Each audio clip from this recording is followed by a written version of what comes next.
분의 눈을 보면서 당신은 참 괜찮은 사람입니다. 시작. 당신은 참 괜찮은 사람입니다.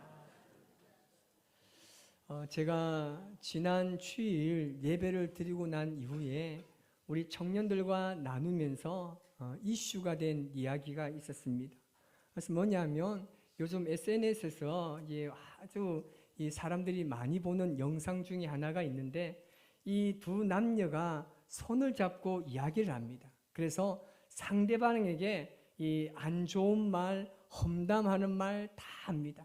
그 여자가 이 남자한테 그렇게 이야기합니다. 자기는 뱃살도 너무나 많고 발냄새도 너무나 많이 나고 생김새도 아주 자유분방하게 생기고 하여튼 좀 그래. 막 이렇게 막 험담을 합니다. 그러면서 마지막에 뭐라고 한다요?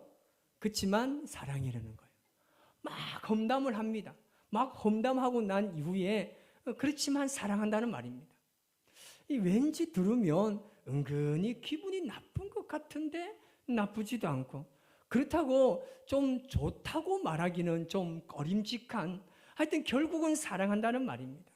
미국의 클리블랜드에 이 케이스 웨스턴 리저브 대학교에서 한 연구팀이 기혼 남녀 10,000명을 통해서 이 아내가 당신에게 사랑의 표현을 하십니까? 라는 이 단순한 질문을 던진 겁니다. 그래서 이 질문을 던진 이유가 부부간에 얼마나 건강한지 건강의 척도를 알아보기 위해서 질문을 했는데, 이 질문을 던진 결과 예라고 대답한 사람들은 이 협식증 이 발병률이 굉장히 2배 이상으로 낮다는 결과 조사가 나타났습니다.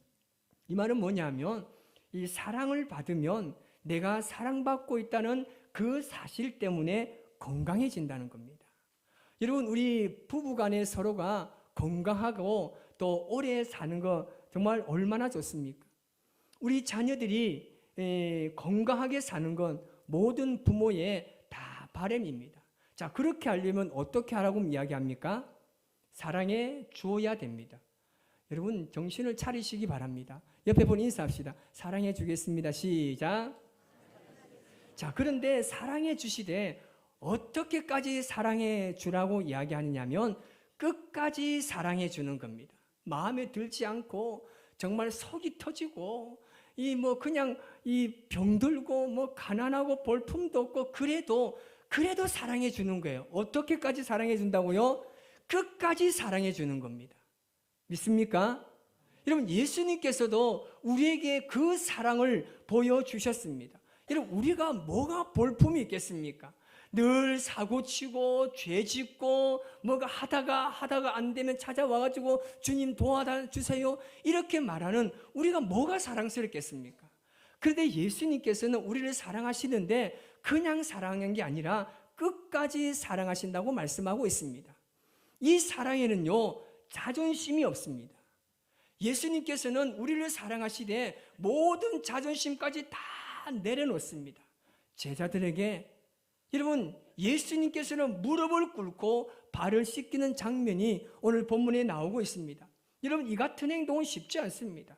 그 당시만 해도 스승이 제자들 앞에 무릎을 꿇거나 발을 씻어주는 것은요 거의 그런 경우가 없었습니다. 오늘도 마찬가지지 않습니까? 누가 스승이 제자들 앞에 무릎을 꿇어서 발을 씻어줄 사람이 과연 누가 있겠습니까?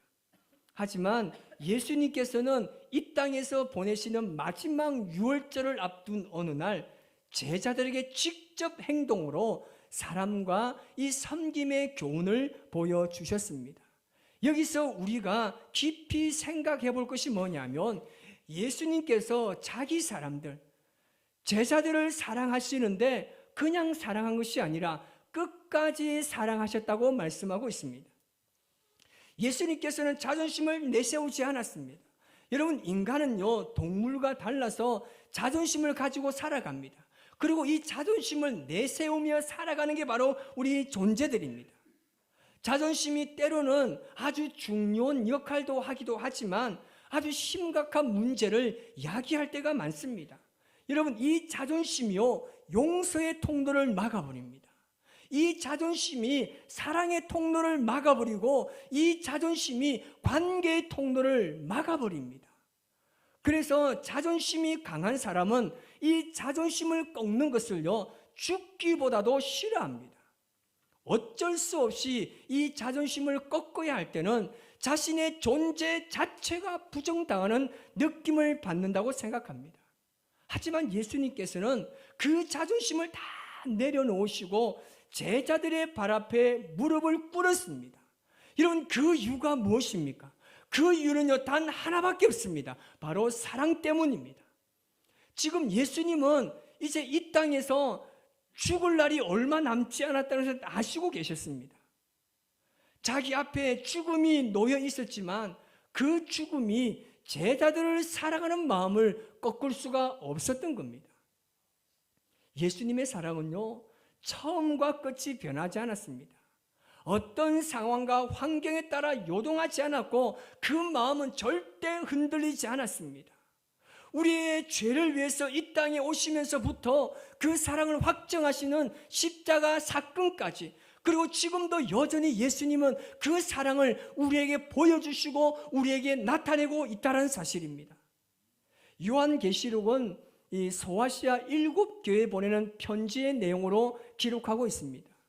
그래서 요한계시록 2장에서 3장까지는 7교회에 보내는 이 편지들로 쫙 기록하고 있습니다. 그런데 그 7교회 가운데 대표적인 교회가 에베소 교회였습니다.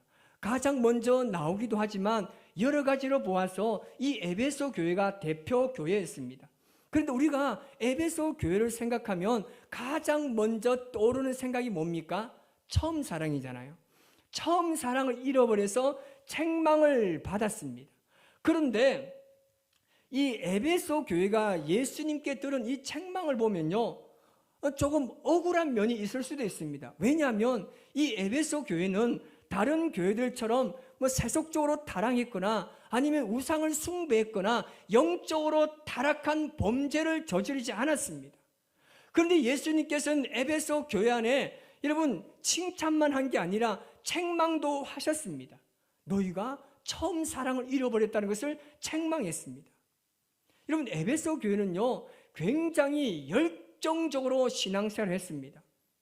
에베소 교회 성도들이요, 참고 견디고 인내하고 애쓰고 정말 악한 것들과 싸우고 이단들의 유혹을 막아가면서 몸부림치며 교회를 수호하고 믿음을 잘 지켰습니다. 여러분, 사실 이렇게 산다는 그 자체가요, 너무나 힘듭니다. 우리가 믿음의 삶을 살기 위해서 참고 인내하고 여러분 이 견디는 거 여러분 쉬운 일이 아닙니다. 그래서 너무 지친 나머지 그들의 마음은 점점 말라갔습니다. 곤고하고 피폐해져만 갔습니다.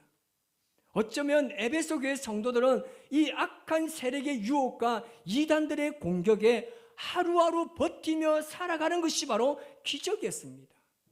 그런데 그들이 처음 사랑을 잃어버렸다고 말하니 그것 가지고 책망을 하니까 얼마나 억울하겠습니까? 그런데 여러분, 여기서 우리가 알아야 할 것이 있습니다. 뭐냐면 예수님께서 그냥 에베소 교회를 여러분 역차별하셨다고 생각하십니까? 그것은 아닐 겁니다. 왜냐하면 그만큼 처음 사랑을 잃어버렸다는 것이 심각한 문제이기 때문입니다. 우리는 정말 그들에게 좀 칭찬만 해주면 되지 않습니까? 정말 그렇게 믿음을 지키기 위해서 몸부림치고 참고 애쓰고 정말 그렇게 살은 사람들 왜 그 또 책망해야 됩니까? 그 정도는 괜찮지 않습니까? 라고 생각할 수 있지만 그렇지 않습니다. 정말 처음 사랑을 잃어버린 것은요, 그만큼 엄청난 문제입니다. 어떤 이유에서든지 용납될 수 없는 심각한 문제였습니다.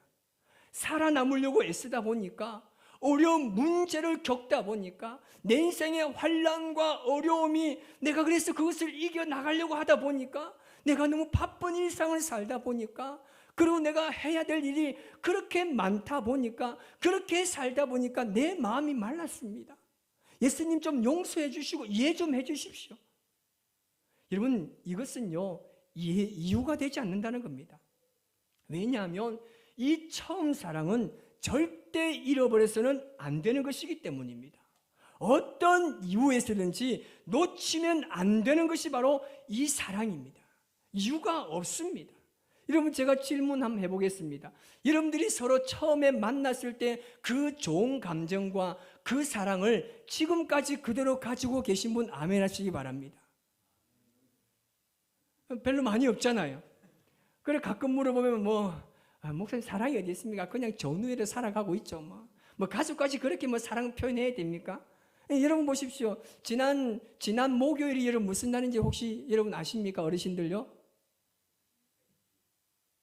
여기도 어르신 한 분 계시네. 지난 목요일이 화이트 데이라고 합니다.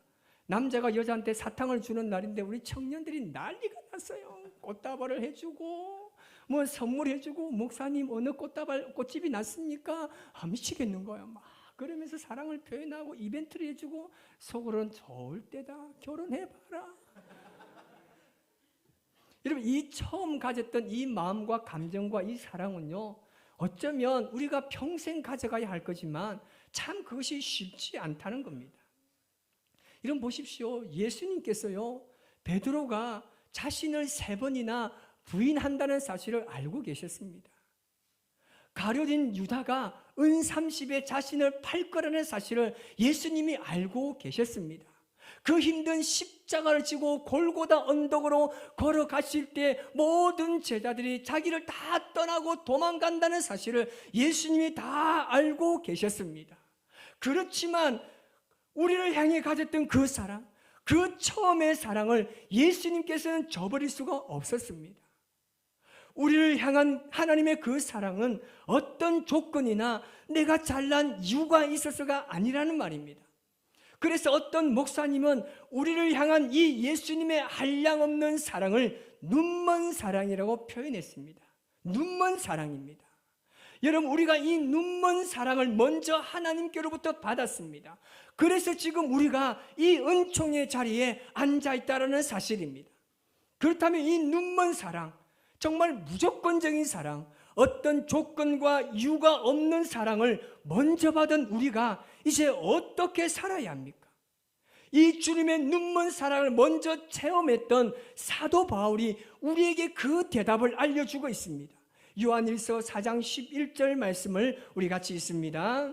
사랑하는 자들아, 하나님이 이같이 우리를 사랑하셨은즉 우리도 서로 사랑하는 것이 마땅하도다. 아멘. 이 사랑을 받았으니까 너희들도 그 사랑을 나누라는 겁니다. 사랑을 나누라는 겁니다. 사랑을 베푸라는 겁니다. 진정한 사랑의 가치는요, 나눌 때 그 가치가 드러나는 겁니다. 그리고 요한일서 4장 19절에서 21절 같이 있습니다. 우리가 사랑함은 그가 먼저 우리를 사랑하셨습니다. 누구든지 하나님을 사랑하노라 하고 그 형제를 미워하면 이는 거짓말하는 자니 보는 바 그 형제를 사랑하지 아니하는 자는 보지 못하는 바 하나님을 사랑할 수 없느니라. 우리가 이 계명을 주께 받았나니 하나님을 사랑하는 자는 또한 그 형제를 사랑할지니라. 아멘. 오늘 우리가 이 사랑 때문에 여기 앉아서 예배를 드리고 있는 것입니다. 그러므로 우리는 조건 없는 사랑을 먼저 받은 자로서 우리도 사랑의 공동체로 만들어가야 할 줄 믿습니다. 우리는 사랑을 하면서 어떻게 합니까? 늘 계산을 합니다. 내가 이렇게 사랑을 베풀면 그는 나에게 어떤 사랑으로 반응해 올 것이라는 것을 계산하고 사랑합니다. 여러분, 그것이 사랑입니까? 그것은 사랑이 아니라 거래입니다. 여러분, 눈먼 사랑은 홀로 남는 사랑입니다. 찢기고 상하고 상처로 얼룩진 마음이지만 그 사랑은요, 내가 모든 것을 다 버려서라도 베풀 수 있는 사랑이라는 겁니다. 여러분, 여기서 우리가 중요한 포인트를 놓쳐서는 안 되는 것이 있습니다. 그것이 뭐냐면 예수님께서 우리에게 사랑을 표현하시기 전에 먼저 예수님의 마음에 우리를 향한 용서의 마음이 있었다는 사실입니다. 이 용서의 마음이 사랑으로 표현된 겁니다. 바로 십자가의 사랑입니다. 양팔을 다 뻗으시고 용서하시고 품으신 사랑입니다. 저는 우리 교회에서 여러분들과 함께 신앙생활을 하고 있다는 것이 너무나 행복합니다. 아멘 좀 하세요. 아멘. 여러분, 정말 행복합니까? 전 너무나 행복합니다. 저는 사실 제가 이렇게 아주 착하게 생기고 아주 그냥 그렇게 순진하게 생겼지만 저는 굉장히 승부욕이 강한 사람입니다. 그래서 우리 청년들과 한 번씩 이 축구 시합을 하면요, 사실은요 그 공간 자체가 저는 너무나 행복합니다. 시합에서 이기고 나면 또 얼마나 좋은지 몰라요. 근데 지면요 기분 나빠요. 승부욕이 있기 때문에 기분 나빠요. 그래서 우리 교회가 별로 그렇게 이 주위에 있는 교회들과 시합하면서 진 적이 거의 없습니다. 그런데 모 교회 한 교회가 우리랑 같이 붙었는데 아주 우리가 처참하게 졌습니다. 거의 충격적이었습니다. 기분 나빠서 그 교회 이름 말하지 않겠습니다. 그런데 여러분, 제가요 그 치고 나도 이 우리 청년들을 보니까 너무 좋은 거예요. 너무 행복한 거예요. 사랑하는 마음이 있으니까 우리 아이들과 함께 땀 흘려 뛰는 그 자체가 너무 좋은 거예요. 뭐든지 괜찮아요. 다 용서가 돼요. 저도 용서가 되고 다 이해가 됩니다. 그렇다고 지라는 말은 아닙니다. 다 용서가 돼요. 여러분, 우리를 예수님께서 사랑하신 마음이 바로 이 용서의 마음이 계셨기 때문입니다. 여러분, 끝까지 사랑하셨다는 말을 이 영어 성경에서는 풀 익스텐트라고 번역하고 있습니다. 이 말은 뭐냐면 완전히 팔을 다 폈었다는 말입니다. 여러분, 배신하는 제자들을 사랑하는 것은요 결코 쉬운 일이 아닙니다. 여러분, 나를 배신하는 사람요 정말 사랑할 수 있습니까? 다 용서하고 이해할 수 있습니까? 배신할 법하다라고 여러분 이해할 사람은 아무도 없을 겁니다. 그런데 예수님께서는요 배신하는 제자들을 그럼에도 불구하고 다 품어주셨습니다. 그 십자가에 달리면서 양팔을 다 뻗으시면서 우리를 용서하시고 사랑해 주셨습니다. 예수님께서는 무조건적으로 우리를 사랑해 주시고 끝까지 사랑해 주셨습니다. 그리고 그 예수님께서는 우리도 그런 사랑, 그런 순수한 사랑, 계산하지 않는 사랑을 나누기를 원하고 계십니다. 그러므로 우리 삶에 이 거짓 없는 순수한 사랑이 우리 여러분들 간에 흘러 넘치시기를 주님의 이름으로 축복합니다. 여러분, 진정한 사랑에는요 변질이나 포기는 없습니다.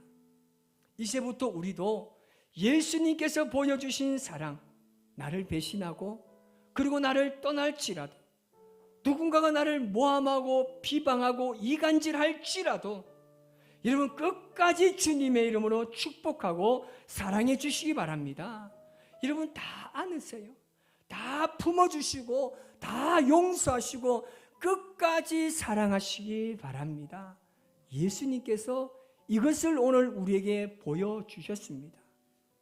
배신할 제자들 그 앞에서 무릎을 꿇고 그들을 끝까지 품으시고 용서하시고 사랑하신 그 예수님의 사랑을 본받아서 우리가 이제는 말로만 하는 사랑 이제 그만하시기 바랍니다. 여러분 얼마나 지겹습니까? 이제는 말로 하는 사랑은 우리의 삶의 변화를 가져오지 못합니다. 이제는 정말 사랑한다고 고백했다라면 그렇게 결단하고 세상을 나아간다라면 여러분 다 용서하시기 바랍니다. 다 사랑으로 품어주시기 바랍니다. 누구 때문에 그래야 됩니까? 예수님 때문에 사랑해야 될 줄 믿습니다. 예수님의 가르침대로 살아가는 그 놀라신 사랑을 가지고 살아가시기 바랍니다. 오늘 시간 우리가 이 찬양으로 고백하며 나아가실 때